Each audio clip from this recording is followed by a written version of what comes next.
પ્રણામ. Good morning મિત્રો. પ્રકરણ 13 ભારત સ્થાન ભૂસ્તરીય રચના અને ભૂપૃષ્ઠ ભાગ 1, જેના પ્રથમ વિડીયો તાસમાં આપણે પ્રાસ્તાવિક સમજ મેળવી અને ભારતના સ્થાન વિશેના કેટલાક મહત્ત્વના મુદ્દાઓ જોયા હતા.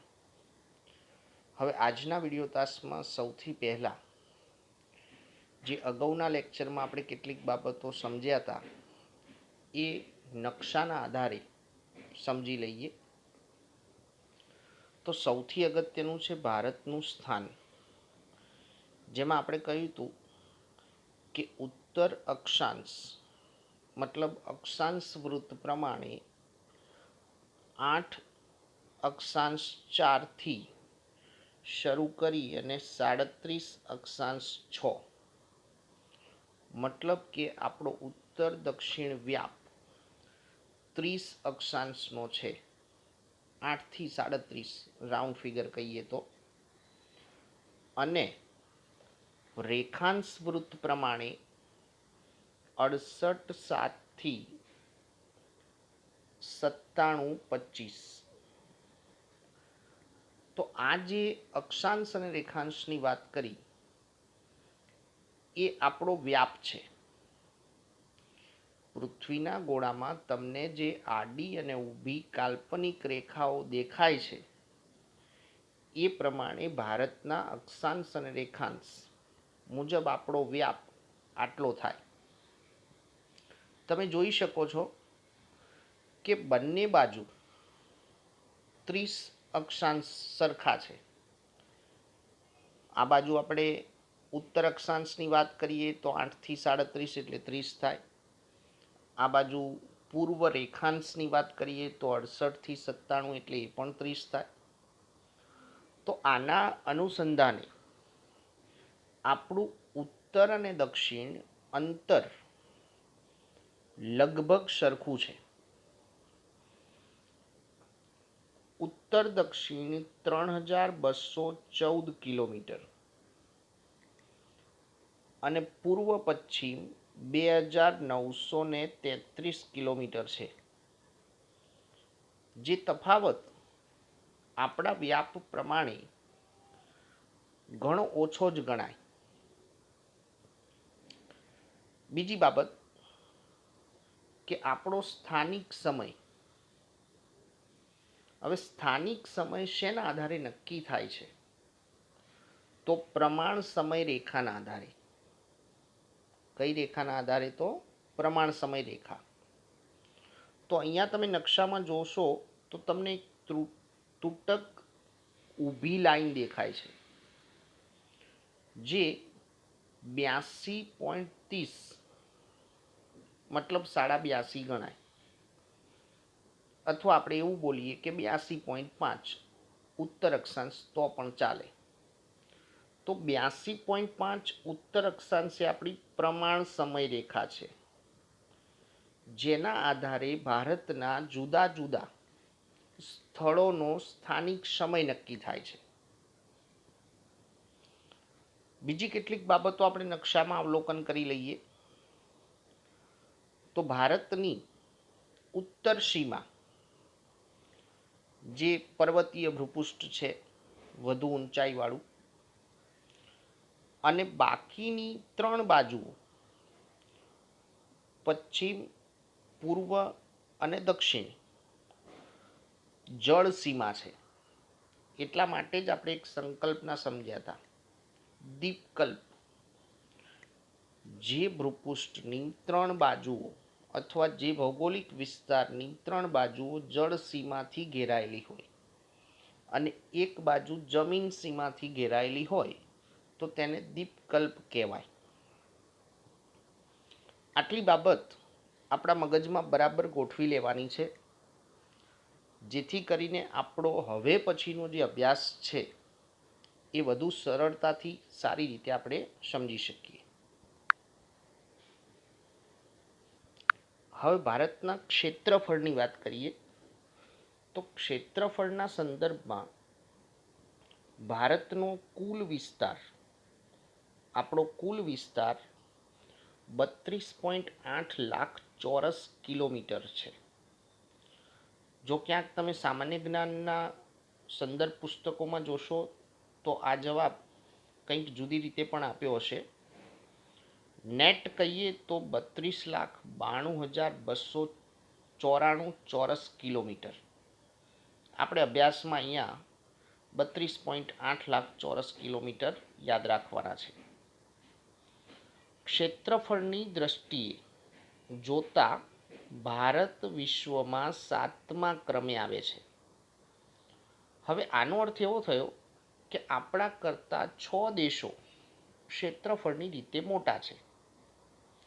હવે મોટા છે 6 દેશો, પણ હજી થોડી એ બાબતની સ્પષ્ટતા કરીએ કે ભારત વિશ્વના ભૂમિભાગના ક્ષેત્રફળનો કેવળ 2.42% ભાગ ધરાવે છે. આપણા કરતાં 6 દેશો મોટા છે, પણ જો વિશ્વના સંદર્ભમાં ગણીએ તો આપણી પાસે કેટલો ભૂમિભાગ છે? તો ફક્ત 2.42%, જે ઘણો નાનો ભાગ કહી શકાય. તો એનો અર્થ એમ થયો કે જે 6 દેશો આપણાથી મોટા છે તેમાંના કેટલાક દેશો આપણા કરતાં ઘણા મોટા હોઈ શકે, મતલબ કે ઘણા મોટા હશે. તો કયા 6 દેશો આપણા કરતાં ક્ષેત્રફળની રીતે મોટા છે? આપણને અહીંયા અનુક્રમે ચોક્કસ રીતે ગોઠવેલા જ છે. શોર્ટ ક્વેશ્ચન આવે 1 માર્ક્સનો ત્યારે આ બધી બાબતો ખાસ અગત્યની હોય છે. તો રશિયા 4 થી 5 ગણો મોટો દેશ છે. કેનેડા કે એનું ક્ષેત્રફળ પણ આપણા કરતાં ઘણું મોટું છે. USA, યુનાઇટેડ સ્ટેટ્સ, ચીન, બ્રાઝિલ, ઓસ્ટ્રેલિયા, જે ઘણા મોટા દેશો છે ક્ષેત્રફળની રીતે આપણા કરતાં, એવું કહી શકાય. એ પછી જોઈએ તો ભારતનો ભૂમિભાગ જે એશિયા ખંડની દક્ષિણ તરફ આવેલો છે. ભારતનો ભૂમિભાગ જે એશિયા ખંડની દક્ષિણ તરફ આવેલો છે. આ જે છે એ એશિયા ખંડ છે. એની દક્ષિણ તરફ ભારત વિસ્તરેલું છે. હવે એની ઉત્તરમાં ઊંચી પર્વતીય શ્રેણીઓ, હિમાલયની પર્વતીય શ્રેણી પણ બોલીએ છીએ આપણે, અથવા મધ્ય એશિયાની પર્વતીય શ્રેણી, વિશ્વના સંદર્ભમાં એવું કહેવાય. સેંકડો કિલોમીટર લંબાઈમાં પૂર્વથી પશ્ચિમ દિશામાં પથરાયેલી છે. પૂર્વથી પશ્ચિમ દિશામાં પથરાયેલી છે. આપણો જે ઉત્તર સીમાનો ભાગ છે પૂર્વથી પશ્ચિમ તરફ પથરાયેલો છે. આ મધ્ય એશિયાની પર્વતીય શ્રેણી. હવે તેના કારણે તિબ્બત તથા ચીન સાથે આવન જાવન, અવર જવર કેવળ ઊંચાઈએ આવેલા પર્વતીય ઘાટ મારફતે જ શક્ય છે. ઘાટ એટલે શું? તો પર્વતીય વિસ્તારોને ઓળંગવા માટે બનાવવામાં આવેલા ઢોળાવાકાર રસ્તાઓ, જેને ઘાટ કહેવાય. બીજી એક અગત્યની બાબત, અગાઉ આપણે કહ્યું હતું કે ભારત દ્વીપકલ્પીય સ્થાન ધરાવે છે. તો આપણા દક્ષિણમાં ભારતીય દ્વીપકલ્પની પૂર્વ, દક્ષિણના દ્વીપકલ્પની પૂર્વમાં, તો પૂર્વમાં બંગાળાની ખાડી છે, પશ્ચિમમાં અરબ સાગર છે. પશ્ચિમ અરબ સાગર, પૂર્વ બંગાળાની ખાડી અને દક્ષિણે હિન્દ મહાસાગર, 3 બાજુઓ થઈ ગઈ. એટલે તો આપણે એક શબ્દ તમને આપ્યો તો, ત્રિભુજાકાર ભાગ છે. આપણા ભારતના ભૂપૃષ્ઠ પ્રમાણે કર્કવૃતથી નીચે ઉતરતા ભૂપૃષ્ઠ કેવું થાય છે? તો સાંકડું થાય છે, કળશ જેવો આકાર બને છે. આ સમુદ્રનો જળમાર્ગ તરીકે ઉપયોગ થાય છે. જળમાર્ગ તરીકે એનું વિશેષ મહત્વ છે સમુદ્રનું. જમીન માર્ગો પર્વતીય અવરોધોથી ઘેરાયેલા હોવા છતાં, જે આપણા જમીન માર્ગો છે એ પર્વતીય અવરોધોથી ઘેરાયેલા છે. આપણી નેપાળ સરહદ, ભૂતાન, તિબ્બત, ચીન, તેમ છતાં ભારતે બહારથી આગમન થયેલા સાંસ્કૃતિક તત્વોને સ્વીકાર્યા છે. 2500 વર્ષ પહેલા આપણો પ્રાચીન સાંસ્કૃતિક વારસો જોઈએ તો ઘણી બધી પ્રજાઓ, વિદેશી પ્રજાઓ જે જમીન માર્ગે આવેલી, તો એ વિદેશી પ્રજાઓ અને એમના સાંસ્કૃતિક તત્વોને પણ આપણે સ્વીકાર્યા છે. અને એ સંસ્કૃતિઓ પણ આપણા ભારતીય સમાજમાં, આપણી સંસ્કૃતિમાં ભળી ગઈ છે એવું કહી શકાય.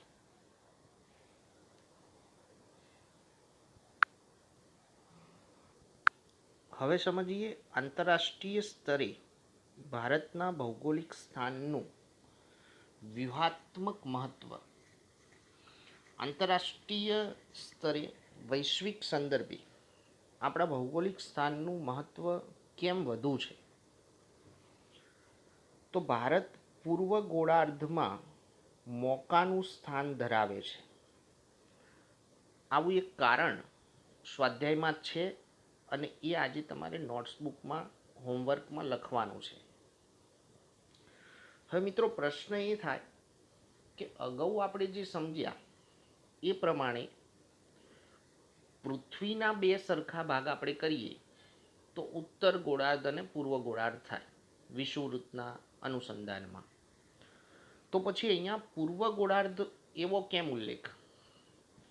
જો પૃથ્વીને ઉત્તર અને દક્ષિણ વહેંચવામાં આવે તો ભારત પૂર્વ ગોળાર્ધમાં આવે છે. જો ઉત્તર દક્ષિણ, પૂર્વ પશ્ચિમ, ઉત્તર દક્ષિણ વિભાજન કરીએ તો ઉત્તર ગોળાર્ધમાં આવે ભારત. પૂર્વ પશ્ચિમ વિભાજન કરીએ તો પૂર્વ ગોળાર્ધમાં આવે. તેનું વ્યૂહાત્મક મહત્વ પણ વિશેષ છે, જેમાં પ્રાચીન કાળમાં પરસ્પર સંબંધોને વિકસાવવામાં સમુદ્રોનું મહત્વપૂર્ણ યોગદાન રહ્યું છે. આજે કદાચ આપણને સમુદ્ર માર્ગોની વધારે નવાઈ નથી લાગતી, પણ જ્યારે હવાઈ માર્ગો નહોતા તો ત્યારે આર્થિક અને સાંસ્કૃતિક સંબંધો વિકસાવવામાં સમુદ્રોનું ખૂબ જ મહત્વ હતું. તો એ દ્રષ્ટિએ ભારતના ભૌગોલિક સ્થાનની ઘણી વિશિષ્ટતાઓ છે.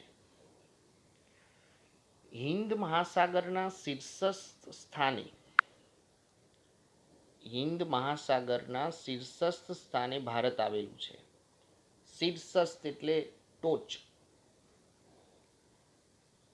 જ્યાંથી પૂર્વ આફ્રિકા, પશ્ચિમ એશિયા, પૂર્વ આફ્રિકા, પશ્ચિમ એશિયા, દક્ષિણ એશિયા, દક્ષિણ પૂર્વ એશિયા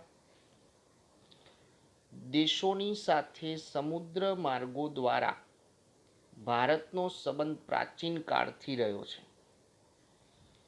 એશિયા લગભગ મોટા ભાગે, દક્ષિણ પૂર્વ એશિયા, દક્ષિણ એશિયા, પશ્ચિમ એશિયા અને આફ્રિકાનો પૂર્વ ભાગ, જેની સાથે આપણો ખૂબ જ પ્રાચીન કાળથી સંબંધ રહ્યો છે,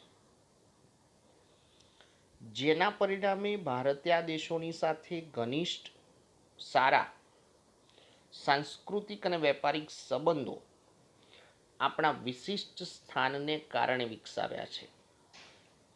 એટલે આપણા જે સંબંધો છે એશિયાના અન્ય દેશો સાથે કે આફ્રિકા સાથે, જે વેપારી સંબંધો છે, તો એમાં આપણા ભૌગોલિક સ્થાનનું વિશેષ મહત્વ છે. બીજી એક વિશિષ્ટતા કે હિન્દ મહાસાગરમાં કોઈ પણ દેશની તટીય સીમા ભારત જેવી નથી. ભારતનો દક્ષિણતમ ભાગ આપણે તમને નકશામાં બતાવ્યો કે જે ત્રિભુજ આકાર છે, દીપકલ્પી ઉચ્ચ પ્રદેશનો ભાગ, ત્રણેય બાજુ સમુદ્ર છે. ભારતના આ મહત્વના સ્થાનને કારણે એક મહાસાગરનું નામ ખ્યાલ આવી જાય હવે આપણને, એટલે કે હિન્દ મહાસાગર એ તેના નામ પરથી રાખવામાં આવ્યું છે, અને એટલે જ તો આપણી ઓળખ છે હિન્દુસ્તાન. આંતરરાષ્ટ્રીય જળમાર્ગો પર ભારતનું સ્થાન મહત્વનું છે. આંતરરાષ્ટ્રીય જળમાર્ગોને જોડવામાં ઈસવીસન 1869માં સુએજ નહેર, મિત્રો 1869 એટલે ખૂબ જ જાણીતું વર્ષ કહી શકાય. કેમ એ તમને કહું. મોટાભાગના ધોરણ 8 કે 9ના વિદ્યાર્થીઓને ઘણી વખતે મૂંઝવણ હોય છે કે સાહેબ ઈસવીસન આટલી બધી કેવી રીતે યાદ રાખવાની. તો ઈસવીસનોને જોડી દેવી પડે.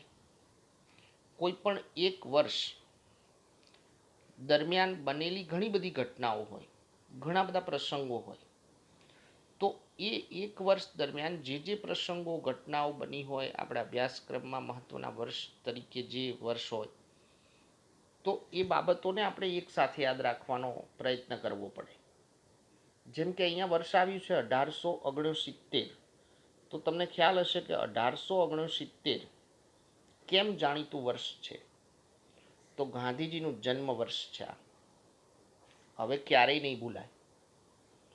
1869 હવે તમને ક્યારેય નહીં ભૂલાય, કેમ કે એના બે રેફરન્સ આપણને મળી ગયા.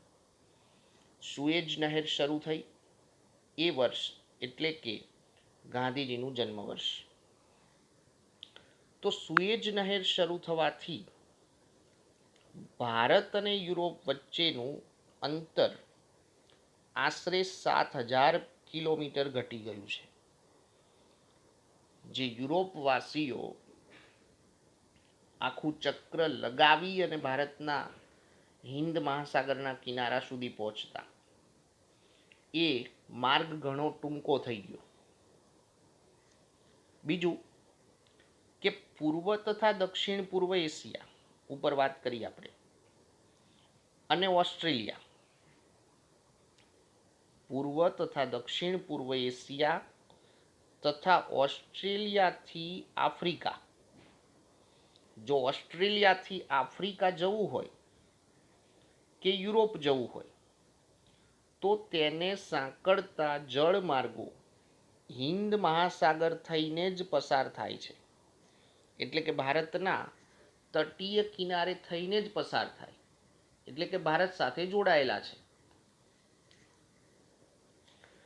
દક્ષિણ આફ્રિકા થઈને આવતો જળમાર્ગ સુએજ જળમાર્ગ ભારત પાસેથી પસાર થાય છે. એ જ માર્ગ દ્વારા ઇન્ડોનેશિયા, આપણા દક્ષિણ ભાગથી નજીક જ છે, મલાક્કાની સામુદ્રધુની, એક શબ્દ સંકલ્પના આવી છે, સામુદ્રધુની. સામુદ્રધુની એટલે શું? તો બે સમુદ્ર માર્ગોને જોડતી સાંકડી પટ્ટી. ઇન્ડોનેશિયાની મલાક્કાની સામુદ્રધુની થઈને પેસેફિક મહાસાગર સુધી પહોંચી શકાય. હવે પેસેફિક મહાસાગર આપણે પસાર કરીએ તો સમુદ્ર માર્ગે કેનેડા અને યુએસ સુધી પહોંચી શકાય.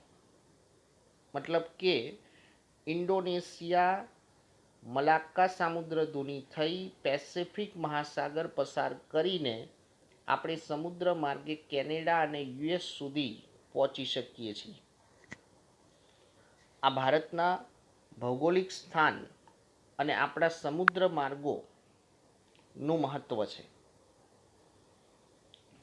હવે આ અન્ય સાથેનો આપણો સંપર્ક યુરોપ, આફ્રિકા, ઓસ્ટ્રેલિયા, એ સંપર્ક સદીઓથી છે.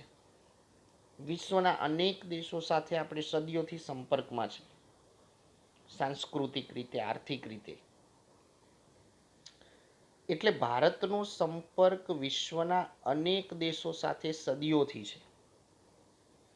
ધોરણ 10માં તમે જ્યારે આવશો ત્યારે તમને આપણા પ્રાચીન સાંસ્કૃતિક સંબંધો વિશે કે પ્રાચીન વિદેશી પ્રજાઓ વિશે જાણવા મળશે. વસ્તુ અને વિચારોનું આદાન પ્રદાન, ફક્ત ચીજ વસ્તુઓનો વેપાર થયો છે એવું નથી, પરસ્પર વિચારોનું પણ આદાન પ્રદાન થયું છે.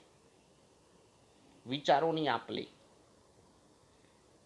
એટલે પ્રાચીન કાળથી આ વસ્તુ અને વિચારોનું આદાન પ્રદાન વિશ્વના ઘણા બધા દેશો સાથે આપણે કર્યું છે, જેનો પુરાવો જેમ કે ઉપનિષદોના વિચારો, ભારતીય ઉપનિષદો,